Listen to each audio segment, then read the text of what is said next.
집값 하락 공포 vs 집값 회복 기대. 중년이 선택해야 할 태도는. 어젯밤 아파트 단지 벤치에 앉아있던 이웃 할아버지의 얼굴이 자꾸 떠오릅니다. 핸드폰으로 부동산 앱을 들여다보시던 그분의 표정에는 깊은 근심이 서려 있었습니다. 작년에 비해 집값이 얼마나 떨어졌는지 확인하시던 모습이었습니다. 더 떨어지면 어쩌나, 아니면 곧 회복될까? 두 가지 생각 사이에서 밤잠을 설치시는 분들이 요즘 참 많습니다. 오늘은 우리 세대가 지금 이 순간 가장 고민하는 문제에 대해 이야기하려 합니다. 집값이 떨어질까봐 두려운 사람과 다시 오를 거라고 기대하는 사람 사이에서 우리는 어떤 태도를 가져야 할까요? 아침 시장에서 만난 지인들의 대화는 요즘 한 가지 주제로 모입니다. 바로 집값입니다. 한 분은 걱정이 가득한 얼굴로 말합니다. 집값이 계속 떨어지는데 어떡하냐고. 노후 자금으로 생각했던 집이 휴지 조각이 되는 것 아니냐고. 밤마다 걱정에 잠을 못 잔다고 하소연합니다. 그런데 바로 옆에서 다른 분은 정반대로 말합니다. 지금이 바닥이니 곧 오를 거라고. 정부가 가만히 있지 않을 거라고. 조금만 참으면 예전 가격으로 돌아갈 거라고 낙관합니다. 같은 상황을 보면서도 사람들의 반응은 이렇게 다릅니다. 한 할아버지는 요즘 매일 부동산 뉴스만 찾아봅니다. 전문가들의 의견을 들으려고 유튜브를 뒤지고 신문 경제면을 꼼꼼히 읽습니다. 하지만 들을 때마다 말이 다릅니다. 어떤 전문가는 더 떨어진다고 하고 어떤 전문가는 곧 오른다고 합니다. 들으면 들을수록 혼란스럽습니다. 결국 할아버지는 식음을 전폐하셨습니다. 스트레스로 혈압이 올라가 병원에 입원하셨습니다. 의사 선생님이 물었습니다. 무슨 걱정이 그렇게 많으시냐고. 할아버지는 한숨 쉬며 대답했습니다. 평생 모은 재산 이 집 한 채인데 그게 떨어지니 어떻게 안 걱정하겠냐고. 이것이 지금 우리 세대가 겪고 있는 현실입니다. 먼저 집값 하락을 두려워하는 사람들의 심리를 들여다봐야 합니다. 왜 이렇게 불안해하는 걸까요? 가장 큰 이유는 우리 세대에게 집은 단순한 주거 공간이 아니기 때문입니다. 평생의 노력이 담긴 결과물입니다. 수십 년을 허리띠 졸라매며 모은 돈으로 장만한 집입니다. 한 할머니의 이야기입니다. 젊었을 때 남편과 함께 새벽부터 밤늦게까지 일했습니다. 시장에서 장사하며 푼돈을 모았습니다. 외식 한 번 제대로 못하고 옷 한 벌 새로 사입지 못하며 살았습니다. 자식들 학비 대고 생활비 쓰고 남은 돈을 10년 넘게 모았습니다. 그렇게 모은 돈으로 작은 아파트를 샀습니다. 생애 처음으로 내 짐을 가졌습니다. 그날의 기쁨을 평생 잊을 수 없다고 합니다. 집 열쇠를 받던 순간 눈물이 났다고 합니다. 이제 노후는 걱정 없다고 생각했습니다. 집값이 오르면 팔아서 노후 자금으로 쓸 계획이었습니다. 하지만 최근 몇 년 사이 집값이 떨어지기 시작했습니다. 처음에는 일시적인 현상이라고 생각했습니다. 곧 회복될 거라고 믿었습니다. 하지만 시간이 지나도 오르지 않았습니다. 오히려 계속 떨어졌습니다. 이 집을 담보로 대출을 받았는데 이제는 담보 가치도 줄었습니다. 할머니는 밤마다 걱정에 잠을 못 잡니다. 평생 고생해서 마련한 집이 가치를 잃어가는 것이 보는 것이 견딜 수 없습니다. 더 떨어지면 어떡하나, 팔고 싶어도 살 사람이 없으면 어떡하나, 온갖 걱정이 머릿속을 떠나지 않습니다.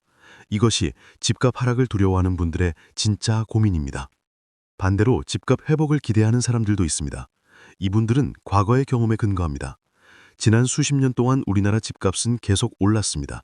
중간에 잠깐 떨어진 적은 있어도 결국은 다시 올랐습니다. 외환위기 때도 금융위기 때도 그랬습니다. 그러니 이번에도 그럴 거라고 믿습니다. 한 할아버지는 자신 있게 말합니다. 집값은 반드시 다시 오른다고. 대한민국은 땅이 좁고 사람은 많다고. 특히 서울은 더 그렇다고. 그러니 집값이 떨어질 리 없다고 확신합니다. 지금 떨어지는 것은 일시적인 조정일 뿐이라고 주장합니다. 이 할아버지는 오히려 지금이 기회라고 생각합니다. 집값이 떨어졌을 때 사두면 나중에 오를 때 큰 돈을 벌 수 있다고. 그래서 자식들에게 권합니다. 집을 사라고. 대출을 받아서라도 사두라고. 나중에 후회할 거라고 조언합니다. 하지만 자식들은 고개를 젓습니다. 지금 집을 사기에는 부담이 너무 크다고. 금리도 높고 집값도 더 떨어질 것 같다고.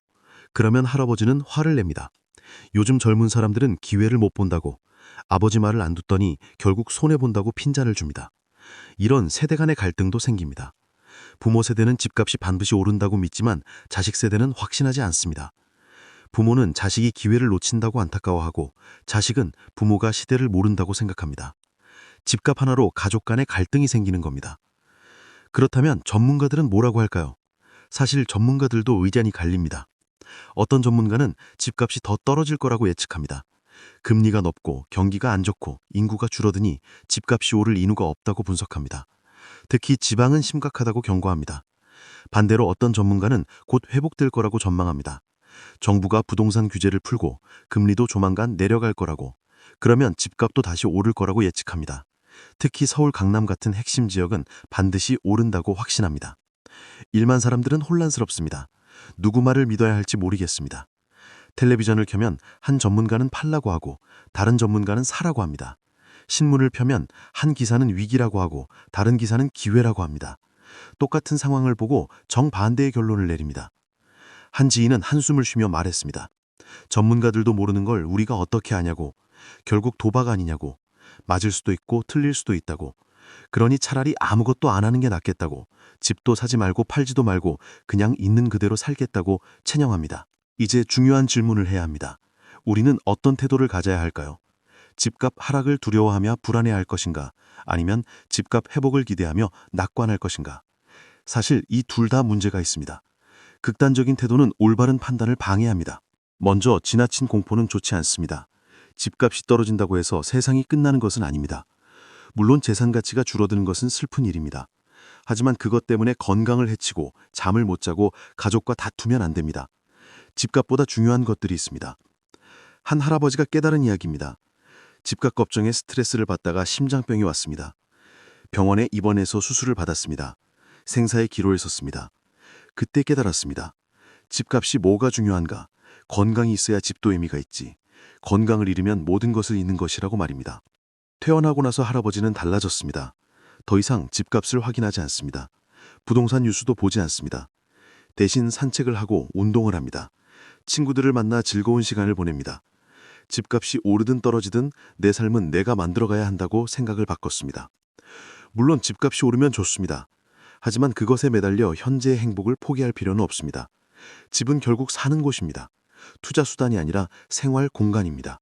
그 본질을 잊지 말아야 합니다. 집값보다 중요한 것은 그 집에서 누리는 평화와 행복입니다. 반대로 지나친 낙관도 위험합니다. 집값이 반드시 오를 거라는 보장은 없습니다. 과거에 그랬다고 해서 미래에도 그럴 거라는 법은 없습니다. 세상이 변하고 있습니다. 인구가 줄어들고 있고 청년들은 집을 사지 않습니다. 일하는 방식도 사는 방식도 달라지고 있습니다. 한 사람이 낙관적 기대에 큰 실수를 했습니다. 집값이 곧 오를 거라고 확신했습니다. 그래서 대출을 많이 받아 집을 더 샀습니다. 나중에 팔면 큰 돈을 벌 거라고 기대했습니다. 하지만 집값은 오르지 않았습니다. 오히려 계속 떨어졌습니다. 문제는 대출 이자였습니다. 금리가 올라서 이자 부담이 커졌습니다. 월급으로 이자를 감당할 수 없었습니다. 결국 금매로 집을 내놓았습니다. 하지만 살 사람이 없었습니다. 가격을 계속 낮췄지만 그래도 안 팔렸습니다. 몇 달을 버티다가 결국 큰 손해를 보고 팔았습니다. 평생 모은 돈이 날아갔습니다. 빚까지 남았습니다. 낙관적 기대가 인생을 망쳤습니다. 지금도 후회합니다. 욕심을 부리지 말았어야 했다고, 전문가 말을 맹신하지 말았어야 했다고 뼈저리게 반성합니다. 그렇다면 올바른 태도는 무엇일까요? 첫째는 현실을 있는 그대로 받아들이는 겁니다. 집값이 오를 수도 있고 떨어질 수도 있습니다. 아무도 미래를 정확히 예측할 수 없습니다. 전문가도 틀릴 수 있고 정부 정책도 예상과 다를 수 있습니다. 그러니 확실하지 않은 미래에 모든 것을 거는 것은 위험합니다. 집값이 오를 거라는 기대로 무리한 투자를 하면 안 됩니다. 반대로 집값이 떨어질 거라는 두려움에 현재를 희생하는 것도 좋지 않습니다. 균형 잡힌 시각이 필요합니다.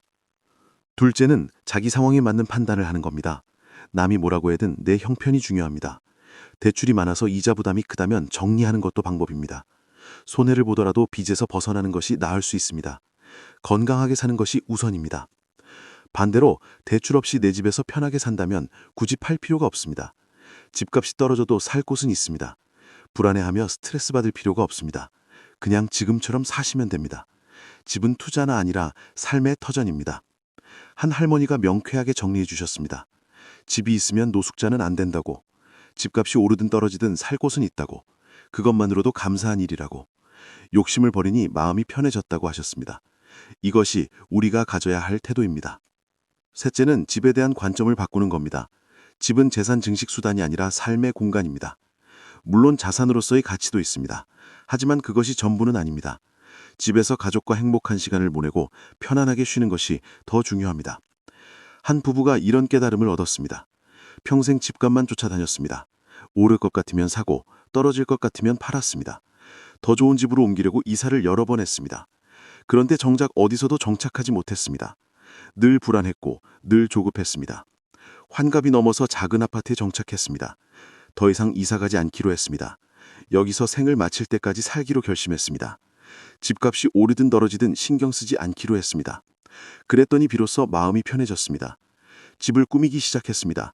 좋아하는 가구를 들이고 화분을 놓고 그림을 걸었습니다. 동네를 산책하며 이웃과 친해졌습니다. 집에서 보내는 시간이 행복해졌습니다. 이제야 진짜 내 집이라는 느낌이 든다고 합니다. 집값이 아니라 삶의 질이 중요하다는 것을 깨달았습니다. 마지막으로 장기적 안목을 가지는 겁니다. 단기적으로 집값이 오르락내리락 할 수 있습니다. 하지만 수십 년을 보면 결국 안정됩니다.